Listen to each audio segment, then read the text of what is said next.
Hello and welcome to Iridium Rock and Metal Reviews.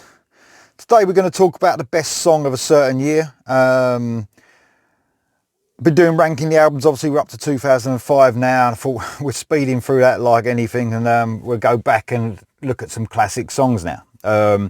So I started the ranking the albums in 1978, so I thought I'd go back and look at the best songs of 1978 as well. So getting the list together, there's a few songs, there's a few bands where an album might have a couple of songs on this list. 1978 was a bit scarce for me. I think the 80s was obviously when I was growing up, when I was a teenager, and it really started kicking in with me with music. So there ain't a lot of albums that really grabbed me in 1978, but the ones that did were strong. And so what we're going to do is I've got actually 10 songs I'm going to talk about, and these are my best songs from 1978, and obviously they go from my least favourite to my favourite, even though they're all really great songs.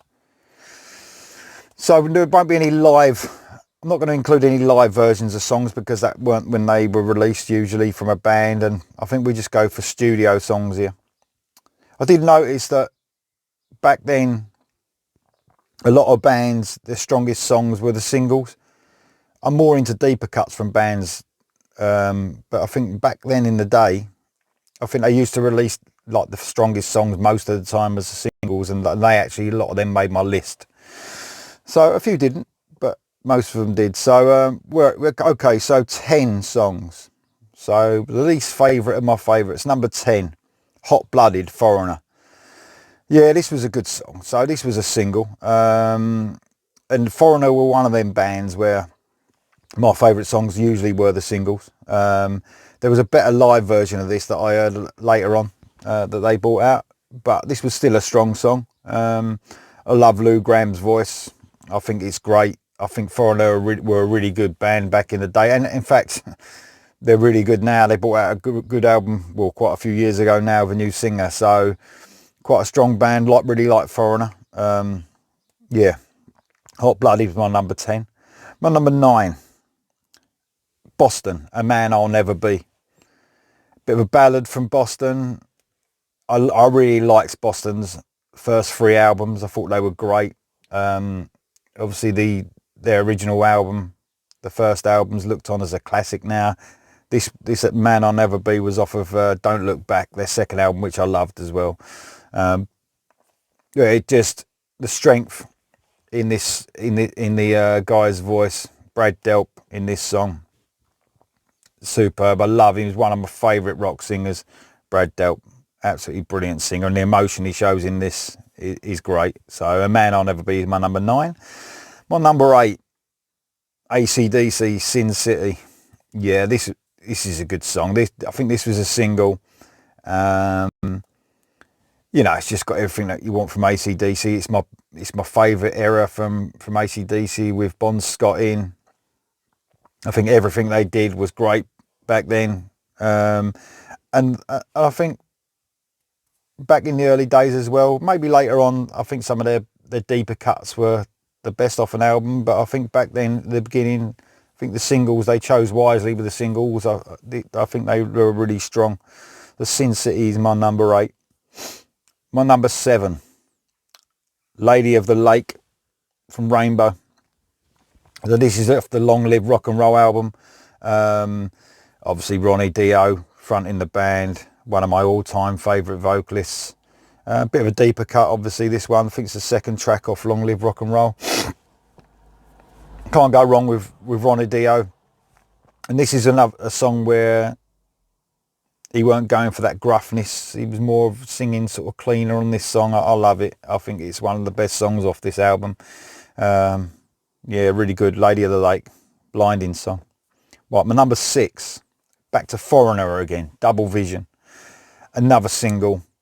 This was a really strong song from Foreigner. I listened to this a lot when I was younger.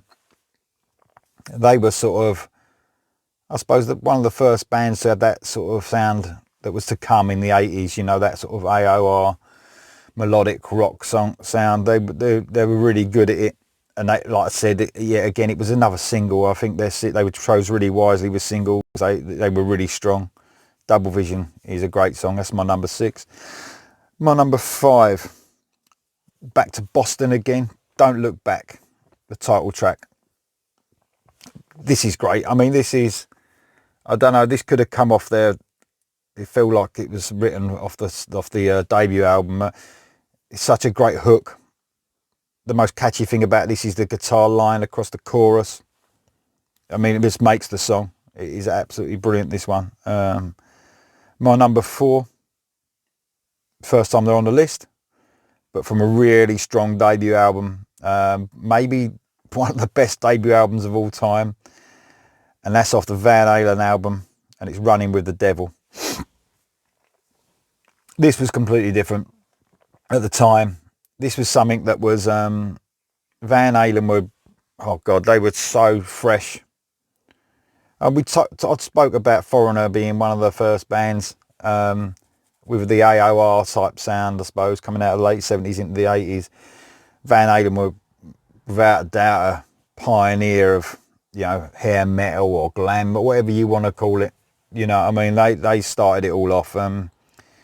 Eddie Van Halen's amazing guitar sound, and the way he played it, no one had ever done it like it before. No wonder it was such a hit, this album.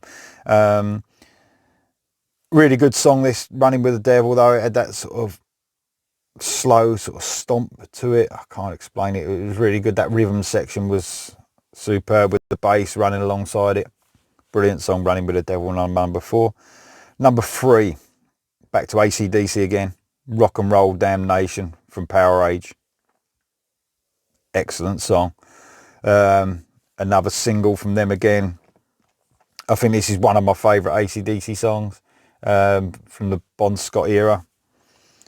Absolutely brilliant. No, you can't get enough of this. It has that sort of that real rock and roll bluesy type hook going over it. You know what, I'm not into the sort of bluesy side of metal so much, or rock and metal, but you can't argue what AC/DC do with it. They are the pioneers of it, and they're absolutely superb. Oh, it's getting interesting now. My number 2, back to Rainbow again. Long Live Rock and Roll, the single. So Ronnie Dio. You know, I think my brother might have had this as a single. I can't remember, when I was younger and I first heard this. And no one had a voice like him.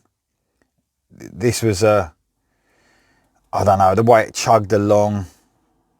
I just, you know, really brought out everything that Dio sings. It just brings in something different to a song. And without doubt, when he was with Rainbow, I think it was their strongest lineup, with Ronnie Dio in the band. You just can't go wrong with him in the band. He brings songs to life, and that was a really good one. I'm not a massive Rainbow fan, but I think with Ronnie Dio, he just lifted the band more than any other singer could. So Long Live Rock and Roll, number 2. And that brings me my number 1 from 1978. And we're going to go back to a band I've already spoken about on this list. That's Van Halen and Ain't Talking About Love. That little guitar lick at the beginning, the little that drives the song all the way through. Ding ding ding ding ding ding ding ding ding ding. Wow wow. I remember hearing that. And what's amazing about this album as well was the production as well. It was so clear. For 1978, you really, you know, it was, you could pick a handful of albums that sounded this good in that era. You know, it couldn't have been better, and it showcased everything they were about. The guitar was so loud in the mix. And this song, well, it's actually one of the best songs they've ever done, let alone the best song on you know, from that year. It's great. Love Van Halen. Always have. I weren't so keen on the Sammy era. I was more a Roth fan. I just think he just fitted so well alongside, you know, what the band was about, the fun side of the band. They were, you know, they were great. They were really fun and to listen to and watch. And I just think he summed it all up. He might not be able to sing now, but back then he had half a voice, and it just fitted great within what they were trying to do. You know, sometimes you get that. I'm a huge fan of good singing voices, and I know David Lee Roth, you could never put him in that category, but there was something about him and the way he fitted in with this music that, you know, there couldn't have been any other singer that could have done it, I don't think. Superb singer, superb front man, superb band. Right, that's it. That's my top songs of 1978. I'm glad you liked it. Well, I hope you liked it. Sorry, this is the first time I put it up. If you've got any songs you think should be on the list, just put a comment at the bottom, and that'd be great. It might again be a song I haven't heard and I can react to it. That'd be great. I'm looking forward to the next video. I'll do some reactions later. Probably get into some Dio again. So I'll see you later, and please subscribe. Bottom right hand corner, red button. Thank you very much.